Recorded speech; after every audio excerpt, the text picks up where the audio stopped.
10 young bird. Ito lang ang nabuhay. Hindi siya tinamaan ng sakit. Ganda pa kasi nagtatalon ako nung dumating to.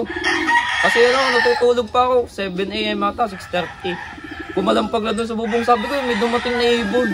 Pagtingin ko siya, namamaka ako doon sa may landing board ko. Victory, digestion at saka champion pin.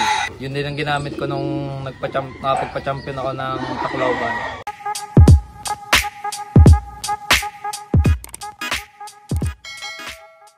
Magandang araw mga kalapatids. Ako nga pala si Justin Jewel Peña ng Peña Brothers Loft dito sa San Juan, Batangas. Welcome kayo sa munti namin loft.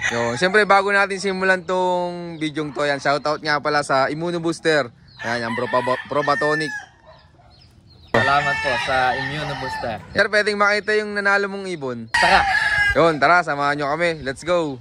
Ito nga pala ang recent na nanalo naming ibon, si Alien 56. Ito mga kalapatid, so sir, pwedeng malaman muna kung anong mga naging achievements ng ibon yan. Bali, itong ibon na to ay first overall ng open category and max winner. Tapos ay second overall ng old bird category. Tapos ay third overall ng young bird. Grabe to mga kalapatid, so sir, ano pong bloodline-an? Sa father side, galing kay Sir Christian Abuan, kay layaan ni Kobe. Kilala siya sa Quezon. Bali, mga nanalo din sa NDR. Tapos yung nanay naman, nakuha namin kay Sir Princess and Precious Love sa Tayabas. May pasok yun ng Puyo line ni Sir J.R. Apo. Tapos kay Serap David. Ang full seed na nanay nito is third overall ng Norte sa QPHA Oil. Ito mga kalapatid, so grabe to. Kamusta yan sir, nung kinakarera mo, simula nung first lap derby? Ito ay bali, sa 10 kong kinuwang ring, 10 young bird, ito lang ang nabuhay. Hindi siya tinamaan ng sakit. Bali, bago pala sumapit yung North Race, tinamaan ako ng adenovirus. Grabe, no? Tapos siya lang nakasurvive. Tapos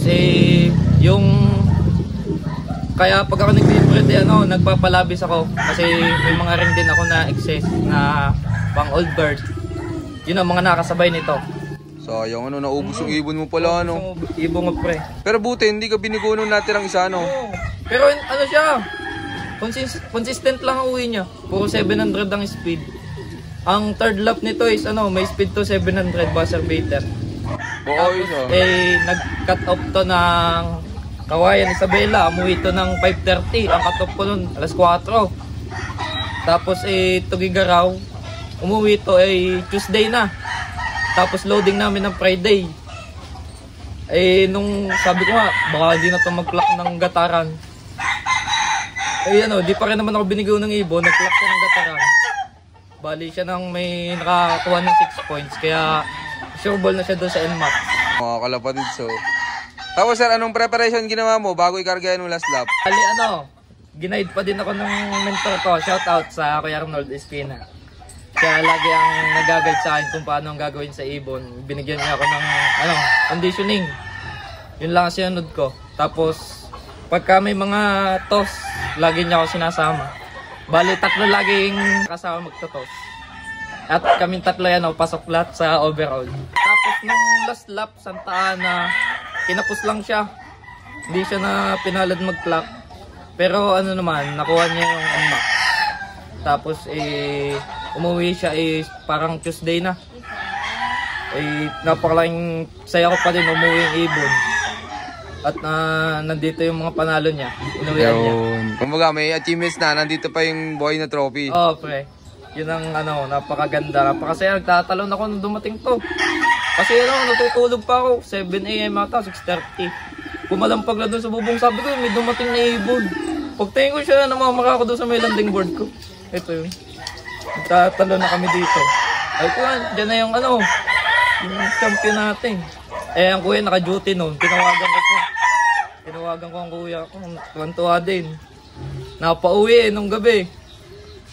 Inan na nga itong ibon. Ang ganda pa ng katawan nito pre nung umuwi. Basta ito ang observe ko dito sa ibon na to, hindi siya nagpuputik sa pool simula first lap. Kahit training, hindi siya nagpuputik.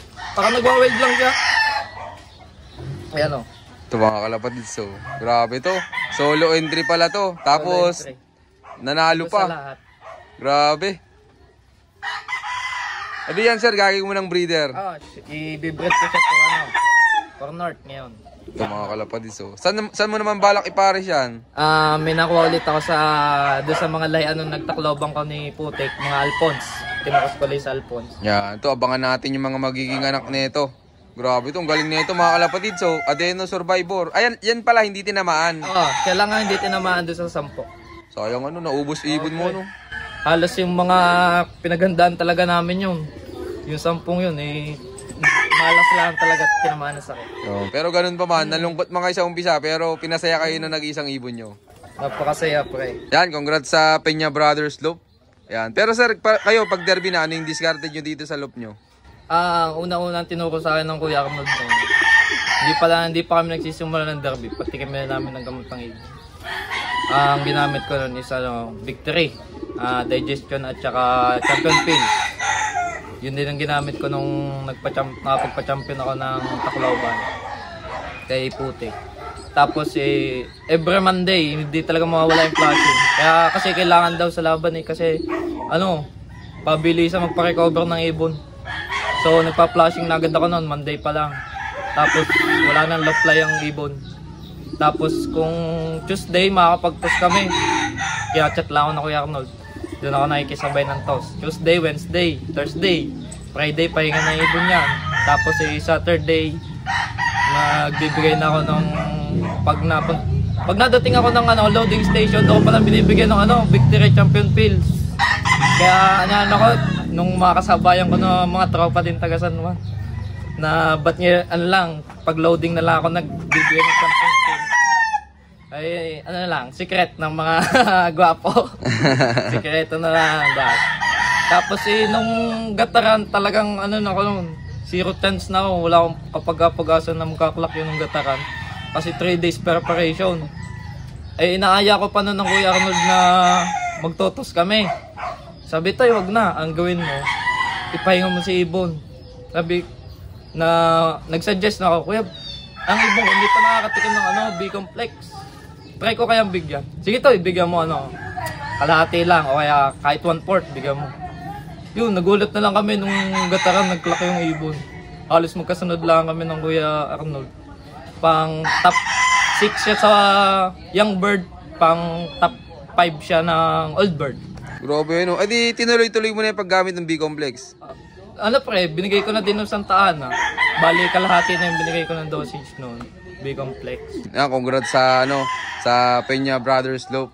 Yan. Sir, tingin mo ano yung pinaka-importante sa pagkakalapati para manalo? Unang-una pagka walang sumusuporta sa iyo. Kailangan talaga kahit pamilya mo nakasuporta sa iyo. Tapos focus ka sa ibon. Wala ka ibang gagawin. Sa ibon ka lang kahit sa loop ka na tumira. Minsan inaano ko ng magulang ko, diyan ka na matulog. Wala libangan natin. Tapos kung makakapag-toss talaga, laking bagay. Tapos yung last lap, number 1, pahinga na ibon, pahinga. Tapos enjoyin lang natin. Huwag nating gawing Yung iba kasi nagiging sugal na, kaya lalo hindi na nanalo. Tapos paano tayo sa dasal tayo. Dadasal. Sa itaas pa rin talaga. 50% pa rin ang chance ng swerte. Yan, congrats kay Peña Brothers Loop. Yan, sir, anong mabibigay niyong payo sa mga viewers natin dyan na hindi pa pinapalad sa karera? Tiyaga lang. Din. Sa atin din tatapat ang kapalaran. Magiging susurtain din tayo. Tapos una-una yung magpasalamat sa itaas. Kung anong ipagkakaloob sa atin, edi tatanggapin natin ng buong buo. Ayun lang naman. Yun, maraming salamat po sa Peña Brothers Loop. Yan, sir, tingin mo gaano kasaya sa pagkakalapati? Napakasaya. Lalo na pagka madami kang kaibigan. Una-una yung mga mentor mo. Hindi talagang inaalalayan ka. Minsan nga kami ng Kuya Arnold, inaabot kami hanggang alas 2 ng madaling araw, magka-chat lang kami sa ibon lang. Napakasaya. Lalo pagka mga loading, pauwian ng ibon. Laging magka-update Update na lagi. Tapos pag nanalo ka pa, yun na. Pinaka the base. Pagka nag-champion. Muli, kami po ang Peña Brothers Love ng San Juan, Batangas. And I love this game. Yun, maraming salamat sa patuloy yung suporta mga kalapatid. At siyempre maraming salamat din sa Peña Brothers Loop sa pag-unlock na makapag-loop visit sa kanila. Yan, sir, baka pala may mga gusto kang i-shoutout dyan. Shoutout nga pala sa pinanggalingan ng magulang nung nag-champion ko na ibon ngayong North.